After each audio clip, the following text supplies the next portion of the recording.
അങ്ങനെയൊന്നും വിചാരിച്ചിട്ടൊന്നും ഇതുവരെ ചെയ്തിട്ടില്ല. നമ്മളൊരു പേർപ്പസ് ഉണ്ട് മ്യൂസിക് ക്രിയേറ്റ് ചെയ്യുമ്പോൾ അതിനോടൊരു എന്തുകൊണ്ടാണ് അത് ചെയ്യുന്നത്, അതിലൊരു ഇൻസ്പിറേഷൻ, ഒരു ആസ്പെക്ട് ഉണ്ടാവും, ഒരു കാര്യം ഉണ്ടാവുമല്ലോ.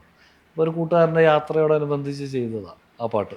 അജയ് എന്ന് പറഞ്ഞൊരു അതെ പുള്ളിക്കാരൻ ഇങ്ങനെ ഹിമാലയത്തിലൊക്കെ പോയി എവിടെയൊക്കെയോ ഇറങ്ങി വളരെ ലോ ആയിരുന്നിരുന്ന പുള്ളി പോയി വന്ന ആൾ വളരെ ഫ്രഷായിട്ട് വരികയും, അപ്പോൾ അത് മേക്സ് എ ഹ്യൂജ് ഡിഫറൻസ്. നമ്മളെ സംബന്ധിച്ച് അടുത്തൊരു സുഹൃത്ത് എന്നുള്ള രീതിയിൽ വളരെ സന്തോഷം തോന്നി. വെച്ചാൽ അദ്ദേഹം വളരെ ബുദ്ധിമുട്ടിലായിരുന്നു, ഒരു വല്ലാത്തൊരു മൂഡിലാണ് പോയത്. വന്ന ആൾ വളരെ ഫ്രഷായിട്ട്, അപ്പോൾ ഒരു 30 ദിവസമൊക്കെ യാത്ര ചെയ്ത് വന്ന ഒരാൾക്ക് വന്നൊരു മാറ്റം മേ ബി എക്സ്പീരിയൻസസ് ആയിരിക്കും. പലരുടെ ജീവിതങ്ങൾ നമ്മൾ നേരെ കാണുമായിരിക്കും. അപ്പോൾ നമ്മുടെ പ്രശ്നങ്ങളൊന്നും അല്ല എന്ന് തിരിച്ചറിയുന്നതായിരിക്കാം. അപ്പോൾ ആ തിരിച്ചറിവ് നമ്മളെ സന്തോഷവാനാക്കും എന്നുള്ളത് തന്നെയാണ് അതിൻ്റെ യാത്രകൾ ചെയ്യുന്ന ഒരു സംഭവം. നമ്മുടെ പ്രശ്നങ്ങളാണ് ഏറ്റവും വലിയ പ്രശ്നങ്ങളെന്ന് ചിന്തിക്കുകയും വീട്ടിൽ അങ്ങനെ സ്റ്റഫി ആയിട്ട് ഇരുന്ന് കഴിഞ്ഞാൽ അത് പ്രശ്നമല്ലേ. അപ്പോൾ എനിക്ക് തോന്നുന്നു പുള്ളി പോയി വന്ന ആൾ വേറെ ഒരു ആളായിരുന്നു. അപ്പോൾ ഞാൻ ഓൺ ദ വേ പുള്ളി ഇങ്ങനെ ഫോട്ടോസ് എടുത്ത് അയച്ചു തരുമായിരുന്നു. കാലിൻ്റെ പടം ഇങ്ങനെ വെള്ളത്തിൽ മുക്കി, അത് ഫ്രഷ്നെസ്, പുള്ളി മൊത്തത്തിൽ ആൾ മാറി. അപ്പോൾ അത് എന്നെ ഒത്തിരി ഇൻസ്പയർ ചെയ്തിട്ടാണ് ആ പാട്ട് ചെയ്യാൻ ശ്രമിച്ചത് ഒരു യാത്രയോട്. പിന്നെ അത് ചെയ്തു വന്ന് കൂടെ മ്യൂസിഷ്യൻസ് ജോയിൻ ചെയ്തു, ഹരീഷ് ജോയിൻ ചെയ്തു, എല്ലാവരും ഒരുമിച്ച് വന്നപ്പോഴേ മ്യൂസിക് മോജോ എന്ന് പറയുന്ന ഷോയില് കപ്പയുടെ. അപ്പോൾ അതൊരു വലിയൊരു അനുഭവമായിരുന്നു ആ ദിവസം. ഇത്രയും ഒരു സ്നേഹബന്ധം എല്ലാവരും തമ്മിൽ ഉണ്ടായിരുന്നു.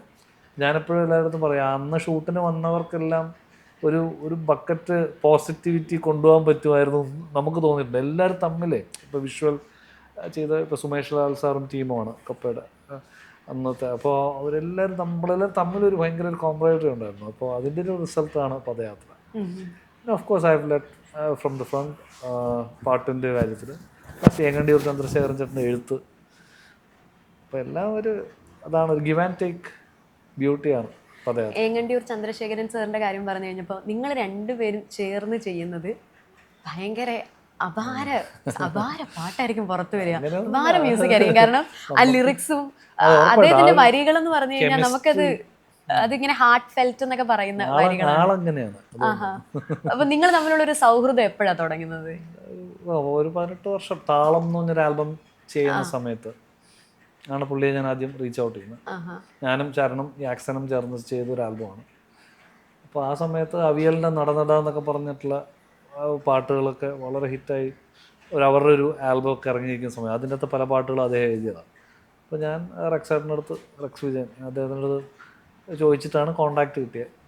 ചെന്നു. പിന്നെ ഒരു പാട്ട് എഴുതി കഴിഞ്ഞാൽ മനസ്സിലായി ഇത് പുള്ളിയായിട്ട് എന്തോ നമുക്കൊരു എളുപ്പമുണ്ട് കമ്മ്യൂണിക്കേറ്റ് ചെയ്യാനും. ഓരോരുത്തർക്കും ഡിഫറെൻറ്റ് പെർസ്പെക്റ്റീവ്സാണ്. എന്നെ സംബന്ധിച്ചിടത്തോളം പുള്ളിയായിട്ട് ഭയങ്കരമായിട്ട് പെട്ടെന്ന് ജെല്ലാവുകയും പിന്നെ ഒരു ചേട്ടനെ പോലെ ഉള്ളൊരു സ്നേഹം പുള്ളി എനിക്ക് തരികയും ചെയ്തിട്ടുണ്ട്. എന്നും അത് തുടരുകയാണ്. അടുത്ത ലേറ്റസ്റ്റ് പ്രോജക്റ്റായ ജോബ് കുര്യൻസ് 10 10 പാട്ടിൽ ഒരു 5 പാട്ടെങ്കിലും മൂപ്പരായി തന്നെ എഴുതും. നമുക്കിത് കൺവേ ചെയ്യാൻ എളുപ്പമാണോ? ചിലപ്പം ലൈക്ക് മൈൻഡ്നെസ് ആയിരിക്കാം, നമ്മളൊരു ചിന്താഗതികളുടെ സാമ്യതകൾ ഉണ്ടാവും. അങ്ങനെ തന്നെ നമുക്ക് അത്ര സമയം ഒരു വ്യക്തിയോട് സ്പെൻഡ് ചെയ്യാൻ പറ്റുള്ളൂ അല്ലേ. അപ്പം എല്ലാവരും ഒരുപോലെയല്ല ചിന്തിക്കുന്നത്. സിമിലറായിട്ട് ചിന്തിക്കുന്നവർ തമ്മിലൊരു ബന്ധം സ്ട്രോങ് ആവാനുള്ള സാധ്യത കൂടുതലാണ്. പുള്ളി ഞാനും കുറേ കാര്യങ്ങൾ ഉറപ്പായിട്ടും വളരെ സിമിലർ തോട്ട് പ്രോസസ്സാണ് മേ ബി. സോ ഈ ഇൻഡിപെൻഡൻറ്റ് മ്യൂസീഷ്യൻ അല്ലെങ്കിൽ ഇൻഡിപെൻഡൻറ്റ് മ്യൂസിക് എന്ന് പറയുന്നതിന് ഇന്റർനാഷണലി ഇപ്പോൾ ഒരു സ്പേസ് ക്രിയേറ്റ് ആയി വന്നുകൊണ്ടിരിക്കുകയാണ്. ഇൻഡിപെൻഡന്റ് മ്യൂസിക് എന്നും ഇന്റർനാഷണലി ഉണ്ട്. അതെ, നമ്മുടെ ഇവിടെ ആ സ്പേസ് ക്രിയേറ്റഡ് ആയി ഇന്റർനാഷണലി ഒരു സ്പേസ് ക്രിയേറ്റ് ചെയ്ത് വന്നുകൊണ്ടിരിക്കുകയാണ്. അപ്പോൾ കേരളത്തിൽ എന്ന് പറഞ്ഞു കഴിഞ്ഞാൽ ഇൻഡിപെൻഡന്റ് മ്യൂസിക് സ്റ്റാർട്ട് ചെയ്ത് ആ ഒരു ടൈമിലെ മ്യൂസീഷ്യൻസിൽ ഒരാൾ ജോബ് കുര്യനാണ് ആ ടൈമിൽ. അപ്പോൾ ഇപ്പോൾ ഈ 10 years കഴിഞ്ഞിട്ടും ഇപ്പോഴും ചേട്ടൻ ഇൻഡിപെൻഡൻറ്റ് മ്യൂസിക് കണ്ടിന്യൂ ചെയ്യുന്നുണ്ട്. സോ അതൊരു ഭയങ്കര ഒരു ചലഞ്ചാണ്. കാരണം നമ്മളൊരു മ്യൂസിക് നമ്മൾ ഒരു സ്റ്റുഡിയോയിൽ പോയിട്ട് നമ്മളൊരു മ്യൂസീഷ്യന് വേണ്ടി പാടിക്കൊടുത്തു കഴിഞ്ഞാൽ നമ്മൾ പൈസ കിട്ടി നമ്മൾ തിരിച്ചു വരുന്ന സേഫ് സോണാണ്. പക്ഷെ നമ്മളൊരു ഇൻഡിപെൻഡന്റ് ആയിട്ട് നമ്മളൊരു മ്യൂസിക് ക്രിയേറ്റ് ചെയ്യുമ്പോൾ റിട്ടേൺ കിട്ടാൻ കുറച്ച് ടൈം എടുക്കും. അതെ, അപ്പൊ അതിനകത്ത് നിന്ന് പോവുക ഭയങ്കര പാടുള്ള കാര്യമാണ്. അപ്പൊ എങ്ങനെ ഈ ചലഞ്ചൊക്കെ എങ്ങനെ ഡീൽ ചെയ്തത്? ബിക്കോസ് നമുക്ക് റിട്ടേൺ കിട്ടാൻ കുറെ ടൈം എടുക്കുമല്ലോ. അതെ, റിട്ടേൺ ഒക്കെ വരുമെന്ന് ആഗ്രഹിച്ചിട്ടല്ല അത് ചെയ്തിട്ടുള്ളത്. അതുകൊണ്ട് തന്നെ ചിലപ്പോൾ റിട്ടേൺസ് ഇപ്പോൾ വരുന്നുണ്ടാവാം. അങ്ങനെയാണ് ഞാൻ ചിന്തിച്ചത്. ആ സമയത്തൊക്കെ ചെയ്യാണ്ടിരിക്കാൻ പറ്റില്ല. നമ്മുടെ ഒരു ഡ്രൈവ് അങ്ങനെയാണ്. അത് പാട്ടുകൾ ചെയ്യണം, ഇങ്ങനെ ആവണോ, അതുപോലത്തെ പാട്ടുകൾ ചെയ്യണം, അങ്ങനെയൊക്കെ ഒരു ത്വരയിലാണ് അത് മുഴുവൻ ചെയ്തു പോയത്. പക്ഷേ ഡൗൺ ദ ലൈൻ അതിപ്പോൾ എനിക്കൊരു എന്താ പറയണ്ടത്, അതിൽ നിന്ന് തിരക്കേടില്ലാത്ത ഒരു വരുമാനവും പ്ലസ് എൻ്റെ കോൺസേർട്സിന് പ്രേക്ഷകർ വന്ന് ആ പാട്ടുകൾ ചോദിക്കുകയും ഒക്കെ ചെയ്യുമ്പോഴേ പിന്നെ first we should thank social media for all this thing. മനസ്സിലായി, ഇതെല്ലാം സോഷ്യൽ മീഡിയ ഇത്രയും ഒരു ബൂം വന്ന് ഇൻ്റർനെറ്റ് ബൂം വന്നതിന് ശേഷമാണ് ഇതെല്ലാം ഒത്തിരി പ്രേക്ഷകരിലേക്ക് എത്തിയതല്ല. യൂട്യൂബ് എന്ന് പറയുന്നൊരു സംഭവമാണ് ചിലപ്പം ഒരു ഗോഡ് ഫാദർ ഇല്ലാതെ നമ്മൾ ഒരു പ്രേക്ഷകരിലേക്ക് നമ്മുടെ ആർട്ട് പ്രസൻറ്റ് ചെയ്യാനൊരു മീഡിയം വന്നത് അല്ലേ. പണ്ട് ചാനൽസ് ചിലപ്പോൾ പണ്ടൊക്കെ ദൂരദർശനും ഓൾ ഇന്ത്യ റേഡിയോയും പിന്നെ സിനിമകളും മാത്രമാണ് മീഡിയം. ഇപ്പോൾ അങ്ങനെ അല്ലല്ലോ, നമുക്ക് ഒത്തിരി മീഡിയമുണ്ട്, ഒത്തിരി ചാനൽസ് ഉണ്ട്. അപ്പോൾ കാലം അതിന് വലിയൊരു ഫാക്ടർ അത് തന്നെയാണെന്ന് എനിക്ക് തോന്നുന്നത്. ഇപ്പം നമ്മളിപ്പോൾ സംസാരിക്കുന്നത് ഉൾപ്പെടെ ഏറ്റവും കൂടുതൽ കാണാൻ പോകുന്നത് അതിലല്ലേ? അതെ, അതിലാണ്. നമ്മൾ അത് ഫോക്കസ് ചെയ്താണ് ഇപ്പൊ അതിൽ അപ്ലോഡ് ചെയ്യാനായിട്ടാണ് നമ്മൾ കാര്യങ്ങൾ എടുക്കുന്നത്. മനുഷ്യർ അതിലാണ് കൂടുതലുള്ളത് ഇപ്പോൾ ആക്റ്റീവായിട്ട്. കാലത്തിന്റെ മാറ്റമാണ്. ചേട്ടാ, ഞാനൊരു കാര്യം ചോദിച്ചോട്ടെ. ഈ സാധാരണ അപ്പം ഒരു റിയാലിറ്റി ഷോ ബാക്ക്ഗ്രൗണ്ടിൽ നിന്ന് വരുന്നു, അല്ലെങ്കിൽ ഒരു മ്യൂസീഷ്യൻ അല്ലെങ്കിൽ ഒരു സിംഗർ എന്ന് പറയുമ്പോൾ കുറച്ചും കൂടെ പ്ലേ ബാക്ക് സിംഗിങ്ങിൽ ഫ്ലറിഷ് ചെയ്യണം എന്നാണ് ആഗ്രഹിക്കാറ്. പക്ഷെ ചേട്ടൻ്റെ കാര്യത്തിൽ ചേട്ടന് അത്രയ്ക്ക് പ്ലേ ബാക്ക് സിംഗിങ്ങിലേക്ക് പോകാൻ അത്രയ്ക്ക് ഇഷ്ടമല്ല, ഇൻഡിപെൻഡന്റ് മ്യൂസിക് ആണ് എപ്പോഴും ചെറിഷ് ചെയ്യുന്നതും അല്ലെങ്കിൽ ചെയ്യാൻ ഇഷ്ടമുള്ളത്. അതെന്താ?